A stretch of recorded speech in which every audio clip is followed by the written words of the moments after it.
Hi. Black holes. We've all heard of them, and I don't just mean that mysterious place where all your loose change seems to disappear to, otherwise known as your children. I'm talking about that region of space with a gravitational field so intense that no matter radiation or even light can escape it. There's a joke that astrophysicists like to tell, and it goes something like this. A star walks into a black hole, but it doesn't seem phased. The black hole turns to the star and says, "Sir, I don't think you understand the gravity of this situation." But as with most jokes, it carries a ring of truth to it. Until 2011, astrophysicists were not able to confidently report this phenomenon of stars falling into black holes, but now they can. And the total number of cases of stars falling into black holes reported until 2016 had been 3. Interestingly enough, although it's not an astrology book, there's an entire chapter in the Quran called The Star, and the first verse of that chapter is, "By the star when it falls." In this chapter, the Quran describes characteristics of a place so similar to what we now know as fitting the description of the black hole that it will send a shiver down your spine. In the Islamic faith, it is believed that God granted Prophet Muhammad a special trip to the heavens. This trip was miraculous, of course, as there was no technological way the Prophet could have taken such a journey at the time, seeing as how planes hadn't even been invented, let alone rocket ships. Nonetheless, if you study this miraculous night journey closely, you'll find that there are many clues to prove that this incredible journey did indeed occur. Not only that, where it took place turns out to be of great interest too, because astonishingly enough, the description of the area the Prophet ascended to matches the characteristics of what we now know about the black hole. So let's look at what we now know about the black hole through the recent discoveries of science and compare it to the mysterious area the Quran describes in its pages as part of this miraculous night journey the Prophet took. Firstly, in verse 16 of chapter 53, the Quran describes this place in space as very dark. In fact, it describes it as darkness covered or draped in darkness, which is not surprising. Space is a pretty dark place. Even so, some areas are darker than others, but nothing is darker than a black hole, because black holes have such immense forces of gravity, nothing, not even light, can escape from them. That's why they're black.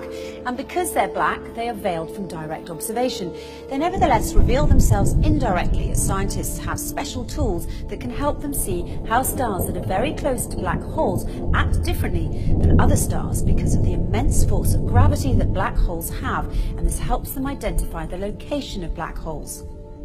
Secondly, according to the Quran, when ordinary people look at this dark area in space, they can't see it directly as their eyes bypass or surpass the boundary of this area, and they only see beyond it or around it. It's almost as if this area behaves as a lens. Science, it turns out, has a term for this. It's called gravitational lens. Let's take a closer look. Normally we think of light travelling in straight beams, but near a black hole, the powerful force of gravity bends and warps rays of light around it, creating a visual imprint on the surrounding material. Astrophysicists have proved that a black hole bends light to act like a cosmic magnifying glass, giving astronomers a view of an even more distant galaxy behind it. And this, my friends, is what we call a gravitational lens.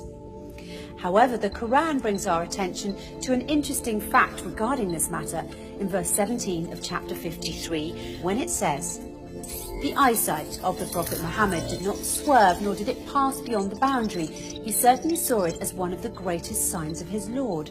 Could this verse be alluding to the fact that the Prophet Muhammad actually visited the black hole and looked at it directly? Thirdly, the Quran describes this area's shape, wide at the top with sloping sides and a narrow tube at the bottom, almost funnel-shaped. In verse 14 of chapter 53, when it says, "By the finite jujube tree," it is likened to the shape of a jujube tree, which fits the same description as the one I just mentioned. A black hole makes such a deep dent in space-time, and that's why it appears to look like a funnel. Despite the black hole's effects on the movement of matter and its tremendous suction power, the black hole's space-time dent remains hidden behind its event horizon, and it's always surrounded by an area which does not allow light to escape and therefore cannot be directly observed. And fourthly, once again, in verse 14, chapter 53, by the finite jujube tree, the Quran reveals that this area is finite. So how does this claim stack up with the science? Until recently, it was assumed that black holes had such an infinite strength of gravitational field that occurs deep within them, ensuring that nothing, not even light, can ever escape them, and a trip into a black hole is a one-way journey. Once you cross the event horizon, the point at which light can't escape, there's no turning back.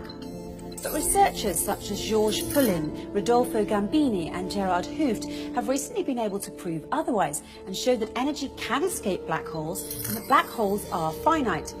This essentially means that black holes don't end in an infinite density, but rather act as a portal to another universe. The acclaimed British physicist Professor Stephen Hawking supports this claim and further suggested that there could be a way out of the black hole when he famously said, "If you feel you're in a black hole, don't give up. There's a way out. It might have a passage to another universe, but you couldn't come back to our universe. So although I'm keen on spaceflight, I'm not going to try that."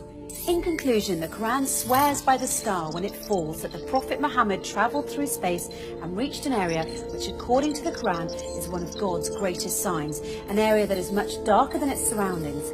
This darkness hides its funnel jujube tree shape underneath, and no one can see this area directly, as his or her eyesight will swerve and pass beyond its boundary. Finally, we're told that this area is finite and a portal to another universe. So it would seem that the Quran and astrophysicists agree, as the way in which the Quran describes this mysterious area matches what we now call the black hole. However, the Quran takes it one step further by asserting that it is, in fact, a portal to heaven, a claim which science has yet to prove. But if past experience is any indication, it's only a matter of time before science catches up to the scientific miracles already contained in the pages of the Quran.